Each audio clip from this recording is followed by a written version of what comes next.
My name is Marty. I'm here in Auckland, New Zealand. I assume you're Alec, and whereabouts are you today? Philadelphia. Oh, I grew up in Western Pennsylvania. Oh, okay. Whereabouts? A little town called Springboro, which is in between Erie and Meadville. Okay. It's very Might tiny. as well be Auckland, I think. Well, yeah, Auckland's a bit bigger. Have you been to New Zealand? No. I mean, that's it's sort of a disappointing thing that I have not. But yeah. Yeah. Now's the time to come. We're kind of COVID free at the moment and not locked in it. I've got a video crew in the next studio next to me shooting a TV show, and we're living life. Is about the only place. How's things in Philly? I haven't really left my apartment much this week. It snowed about, I don't know, maybe 14 inches a couple of days ago, and there's an Arctic air surge coming up the coast. So basically, we're all locked in. I mean, I like Philadelphia. I mean, don't get me wrong, I've lived here my whole life, but it's not easy. And I know a lot of the businesses here, there are some bars that I'd rather not close, and restaurants. And I know that everybody's trying to figure it out, and this snowstorm doesn't really help. No, that's definitely true. Anyway, but it's okay. Yeah, it's tough for the business, even down here where we can be open. Of course, there's no international acts coming in and no tourism, which is kind of the big deal here in New Zealand. So it affects everyone. It's crazy. Yeah, for sure. I was just, I just heard that NPR was having trouble too, because I was just doing something. Well, I mean, I don't know like precisely about this, but I basically, I guess my point is that everybody's getting hit. It doesn't matter where, like in what realm you are. It seems except Jeff Bezos, everybody's getting hit. He's fine, probably. I'm not worried about him. Neither am I. I'm a little worried about him. But let's talk about your new record, New Fragility. All right. I've had a listen. It's a lovely record. So congratulations on that. And it's being released next week, I believe, right? Yeah, February 12th was what I gather. I think that's the most recent one. Of course, these days it changes from minute to minute. How as the artist, how does that affect you when things keep moving around and it's kind of a weird environment? Well, I mean, it's usually interviews. People tell me what's going to happen next because they usually get it from somebody else. So it doesn't affect me. The only problem is like having to move this record so often. At the point at which it's going to be released, it'll feel like a very old record, which is honestly not very uncommon for me. That's right. I'm always on to the next thing, even before the record's finished often. So, Yeah. And my understanding is this was recorded in Austin. Is that right? Yeah, a lot of it. Philadelphia, Austin. I think that's it. Just those two places. Yeah. And how long ago did the recording process take place? Let's see. Over a year, like a year, at least a year. Yeah. over a year for sure, because we finished mixing last year. Right. Very good. Right around this time. So my understanding is the title track or the title of the album is kind of picked from a David Foster Wallace short story. Maybe we can start from Brief Interviews with Hideous Men. Right.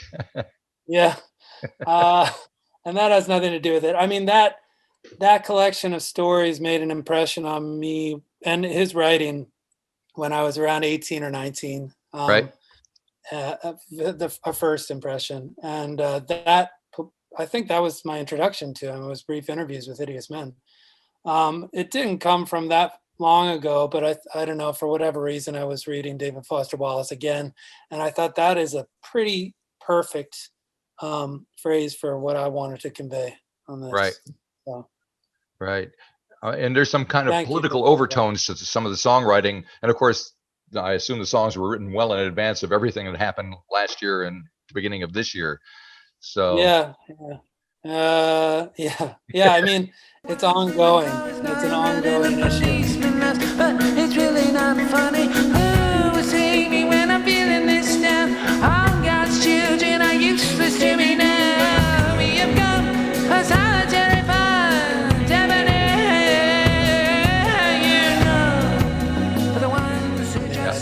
well know, I'm sure. Yeah. I think you were quoted as calling the U.S. a failed democratic experiment at some point. I think I think that's kind of I maybe if I said that, I might have overreached a little bit. I think I'd read some article about how it was designated a flawed democracy, Right. and I guess I took it a step further maybe. I mean, at the time, let's face it, in the darkest times, when all you're reading about is the Trump presidency, the pandemic response, which has been awful. It remains awful. Yeah. It tends to feel like you're sort of left to your own devices. Now, I know that's not entirely true, and I know I've done a lot of interviews in like I just did one earlier with someone in Mexico, and I gather that we have a lot to be thankful for here. Like I get it. I'm not, I'm not an idiot, but I think that for what we've been given as a country, we could certainly do better. Certainly. Well, I think you can say that for pretty much every place, I think, but degrees of that, true. I guess. Well, I think there's just as an ex-American living now in New Zealand and looking at, it's amazing how you look at everything differently when you're outside of the country than when you're in. I remember when I moved here 25 years ago and I saw the news the first time, and it was like, wow, everything comes across differently, when you're outside. Yeah. So what is it? Does it feel like relief? It feels like we're number one. Kind of America is like all that the new, that there seems to be in their world when they're reporting the news, and you're like, well, wait a minute. I think, so that to me is the primary issue. It's this sort of, I mean, and that really kind of like bringing it back around to the album and the political songs that I write. I've always had a real resentment for that state of mind in the United States. Like I was lucky enough to my parents put a value on us traveling from the time that I was about 10. So every year, rather than, get the shiny new car or whatever, we would go somewhere. So I had already visited a lot of Western Europe and Turkey and a lot of different places before I had ever been to Los Angeles, for example. You know what I mean? Yeah. And I understood that the United States had a lot, not that was wrong with it necessarily, but that it wasn't number one by any stretch of the imagination. Like I understood that early on. And then I studied medical anthropology in college. So I understood even more, So. You were lucky to travel around at that age because a lot of people just never leave the country. Yeah, no, I've got 2 little girls and they've already been, I'm keeping that going. They've already been to France and Switzerland and Spain and Mexico. And, they're very young. They are lucky. But I mean, finally, when you break it down, it's not, if you know how to travel, it's not that difficult, Right. Yeah, really, that's true. It's you hop on a plane and go.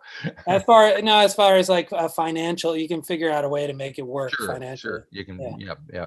Now, getting back to the album, it opens up with a song. I think it's called "Hesitating Nation," and there's a line in there. Speaking of political, I have a dollar bill to plug into politician's mouth. So that it seems kind of a cynical attitude to have, but not surprising. Well, I mean, I went down to Washington, D.C. To talk to people about net neutrality some years ago. And I remember, I know Comcast was on the side of making it pay to play and some of these other big companies. And Comcast, I think, is a Philadelphia or Pennsylvania-based company anyway. And I knew from my father that they had the distinct lack of philanthropy in that organization for the amount of money they made. So I already was resentful of them for that. And I was talking to these people, and a lot of them on the side of on the Democratic side, and they would always ask me like what I think should happen. I think it was like a normal question that they just asked. Well, what do you? Yeah. And I was like, is this really even an issue? I mean, like your constituency has spoken, and they have spoken loudly, and what's the issue? And the issue finally is money. It's always money in the United States. It's always a matter of who's going to pay me the most, or who's going to, I mean, look at the campaign finances. It's outrageous. It is outrageous. So, and this will sway these politicians. I mean, frankly, a lot of them seem like, puppets. I don't think that's a secret. And I think that's become more clear during the last couple of months, during the election and the post-election process. And you see how addicted these people are to their quote unquote beliefs. It's really fascinating that they aspire to these positions at all, or be so desperate to hold on to them. Yes. And I don't understand it. Anyway, now, talk. Getting back to your songwriting. So there's some disillusionment and all that politically, but also there's some of that seeps in personally as well. Like a song like New Fragility itself, where you talk about you never want to take a chance with anyone again. That's pretty bleak. And so obviously you're kind of deep, well, you tell me what you're doing. Well, I mean so 2019 was a year where I thought that was the worst year. It's going to be the worst. I was going through a divorce, and there were certain regrets I had regarding that. I mean, I wouldn't say the entire experience, but it sort of soured me to the idea of being with anyone. Yeah. So, and I'm like a natural romantic. Like I want that, in the back of my mind, I want that, and I will constantly pursue it. But that was the first time that I was sort of given pause and made to think, well, maybe it's better just to leave it. Well, there's a certain element of self-preservation in that attitude, I think. So, sure, no woman, no cry, right? Exactly. Bob knew. Bob knew. For sure. I mean, and that's kind of elaborating on Bob's overall idea there. Exactly. Now, sonically, I see you have a couple of different kind of backing musicians who back you, but the most interesting thing I think is the string quartet when that comes in, and that I believe is something new for you. So it was. I mean, Brendan Cooney did a great job arranging these songs, and I had done a show at Le Poisson Rouge in New York. Those are friends of mine, so I did a show with their string quartet. They have a string quartet for the club itself. And they rearranged songs from the first 5 albums. Like I guess I picked it with David. And so I did a full show with a string quartet prior to the album. And I thought, oh, this works. So so I just sort of added it, and so in that sense it felt totally natural to me. It'll be a surprise to other people. Were you thinking about a string quartet when you're writing the songs? Did it become obvious? No. It sort of came. I mean, a lot of the albums I would put synthesizers on or something like that to provide that sort of counter melody. No, it just the feel of it down in Austin. It just felt so sort of clean and natural that strings sort of lent themselves to this more than the other albums. Very nice. Now, another song I wanted to touch on was "Went Looking for Trouble," because and I have a string quartet on it, I believe. That was really great little homage to Paul Simon in there and the Human Trampoline line. And as soon as that was like, wait a minute, I know where that's from. It's Graceland, right? I knew that. Yeah, I mean, on the last song, I put in a line from Neil Young's "Borrowed Tune." I thought it was kind of amusing to actually borrow his line from and borrow tune. For me, for like a music dork. So the Human Trampoline, I sort of struggle with that because I felt it initially unnatural, but now I kind of like it. I like anything that refers to people who are to me like the legendary figures, and I do that with like Lou Reed, and I've borrowed a line here and there from maybe David Bowie or whatever. Sure. So. Yep. Got to borrow from the best, at least. Yeah. I mean, I also look at others, but maybe I've lifted a couple things from them too. But yeah, in this sense, it does kind of work. And the idea of looking at someone who's essentially stuck in the same place as he or she was, Right, a right, long right. time ago. So as a songwriter, are there folks around, contemporaries of yours, that you look to and kind of go check them out and see what they're doing? And, Yeah, there are some people. My friend Elvis Perkins yeah, is somebody specifically that I really pay a lot of attention to his records. Kevin Drew is another guy. Kevin sends me some of his solo albums, and in that same camp, Leslie Feist, I think. Oops, sorry, this is that's my. right. I was hoping it wasn't me. Yeah, it's okay. So yeah, it's yeah. I mean, here and there, but Elvis Perkins really kind of sticks out as a lyricist who I really kind of admire. Right, right, right. And I know you put out a single ahead of the album, which was had Thousand Oaks, and I'm wondering what kind of reaction you got. I mean, that's a pretty sensitive subject, writing about a shooting, and a mass shooting at that.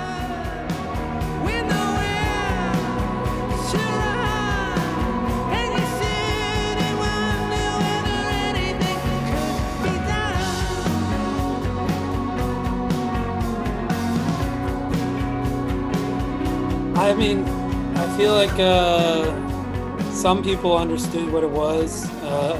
I think it's just sort of, well, yeah. I mean, the response I got was it was basically this. I mean, just like Yeah. sort of explain yourself.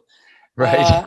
I think it's an effective song, and I didn't want to write it. Like a lot of this stuff, like mostly when I start writing a song, I don't intend to write it about any one thing in particular.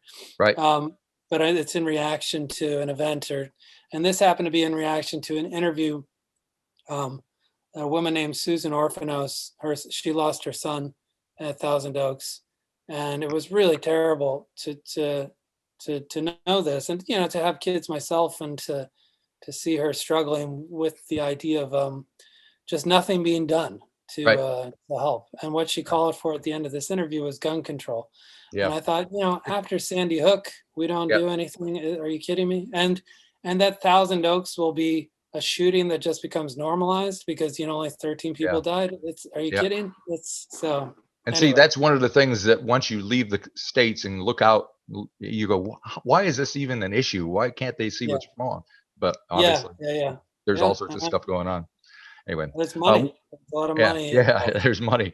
The album ends with a tune called "If I Were More Like Jesus," and the recording quality is different. It sounds like a field recording, some kind of lo-fi thing going on there. So, how was that process taken care of? Oh, I just did that in one take at a piano with one microphone, so that's why it sounds kind of scratchy and everything. Right. And I record a lot. I don't have it around, but I have a cassette player. Yeah. So I record a lot of like hundreds of like cassettes. These go back about 25 years. And I hate to say it, I have a box just like that. And that's just a part of it, the collection. Anyway, so I've been doing it for a long time, and I like the way it sounds. When I listen back, I prefer that to like any sort of clean demo. You know what I mean? Right. So this, I happened to get through the whole thing, and I thought it sounded pretty good. So I decided to put it on. Yeah. But the song itself is, again, somewhat disillusioned. You're kind of wondering if things matter, and if so, that's how you've left the record, and that was a year ago. How are you feeling, and what are you thinking of? Not you personally, but I'm sure you're fine. But I'm feeling similar to I mean, I told my friend the other day, I will usually start the day listening to NPR and reading the New York Times, sometimes at the same time. Right. And then, at some point during the day, I'll watch Stephen Colbert's monologue for levity. And I decided the other day, I was like, I don't feel like doing that anymore. I just don't. I mean, Colbert maybe, But Right. but the rest of it, it's just like I feel like I'm reading the same thing over and over again. Like maybe these two sides will come to some sort of agreement. Maybe Donald Trump will be impeached if this person, scratches the right back, whatever. I mean, like, Yep.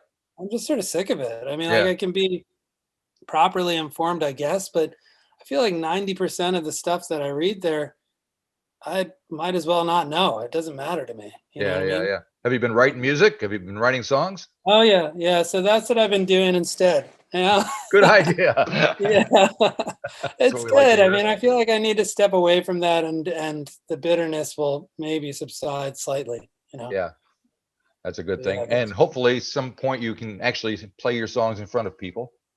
that would be fantastic. Yeah, because I've been doing these live streams and it's not the same. How is what is it, just the fact that you're just not in the same room with people? Is that the big difference? That's part of it. I like it somewhat because it's made me like redo my whole audio setup, and it's also maybe I've rearranged almost all of my songs on piano now, Right? so which is pretty cool. Yeah. Um, because I didn't like the way the guitar sounded through the computer, so I decided to change it for piano.